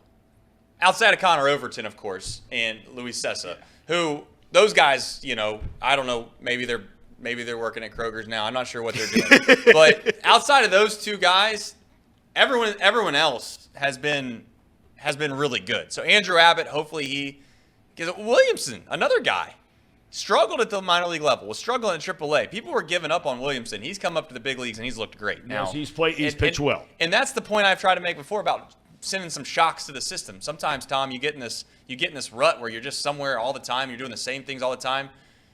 They just brought Williamson up and said, hey, I know you've been struggling with AAA. Let's I know you're going to start for the first time in the big leagues in Denver. Yeah. So we're all worried about these guys' psychological problems, but we don't have a problem with throwing Williamson to the Wolves out there in Colorado. And the next thing you know, boom, like that, he's doing okay.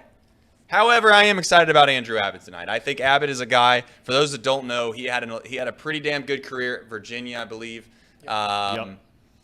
He's not this high school kid that's just a flamethrower that he's relying all on talent. I think Abbott is a pitcher, and what I mean by that is I think that he's a guy that's crafty enough to get guys out. Bronson Arroyo is a guy that comes to mind when I say he's a pitcher. I'm not suggesting that Andrew Abbott's going to have anywhere close to a career as Bronson Arroyo, but when I think of those two types of molds, I do get excited to be able to watch guys that are very good at their craft more than just, hey, I'm going to try to throw 100 miles an hour past you. Which he does strike out a lot of guys. He's got good stuff. Yeah, he's got great stuff. And he's a little older than some of the other guys. Like you said, college guy, 24 years old. So tonight is his major league debut. All right, before we get out of here, do we have, or are we just scrambling to get on the air, do we have a cherry on top or no? We do not. All right. However, if you buy me like 2 minutes, I do want to show you something, Thom. I think I can get it. Okay, you know what? While you do that, we're going to say our cherry on top is to Casey. I mean, here he is. Not in the studio today, but a married man. First Monday of his life, his head comes off the pillow as a married man. He's sitting on the beach somewhere. I don't know if that's on the beach of the mighty Ohio over in Bellevue, or he's off on some lavish vacation. Do you guys know? I'm unaware. I don't know. I think he wanted to keep that top secret for the paparazzi. I'm leaving him be. Sir Boy would have found him if he gave that out. Thom, how was your wedding night? Do you remember it? Oh yeah, out in Arizona, it was awesome. It was fantastic, yes, and we'll be hearing about your guys' wedding nights one day. Maybe we'll see. Well, you'd have to get a date first. That's that an might issue. help. That's an issue. What do we got here, Tracy? All right. What are you pulling up? So I seen this morning, and to give you an idea on what this is, Victor Hovland just won the Memorial. Yes. That is a designated event, Thom, which means that it is a very, very, very high payday. Millions of dollars, $4 million to be exact. He won that tournament yesterday afternoon. His boy, who he played with at Oklahoma State, had to play in a qualifier for the U.S. Open. It just so happens that they put that right next to like Muirfield Village, I think, in Dublin. Yep. Right after the Memorial, there is a U.S. qualifier. A lot of guys that play in the Memorial or fringe guys might then play in that qualifier.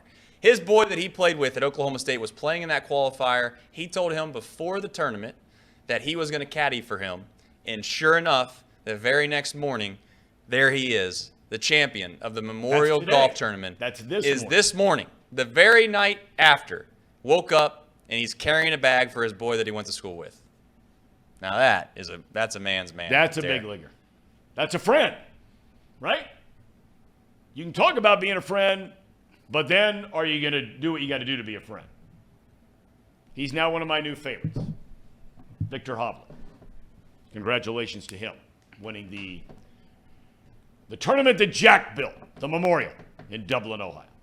Gentlemen, beautifully done today. Great job. Hot mics or no hot mics. So Trace, Elliot, Jacob, thank you, gentlemen. We thank all of you. No box lunch today, I'm assuming. Nobody's around.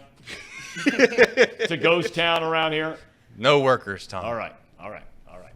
And by the way, Sean Spurlock informed us when we were talking about Prince Fielder earlier in that whole Spencer Steer conversation. He missed 13 games in 9 years. It's a great athlete right there.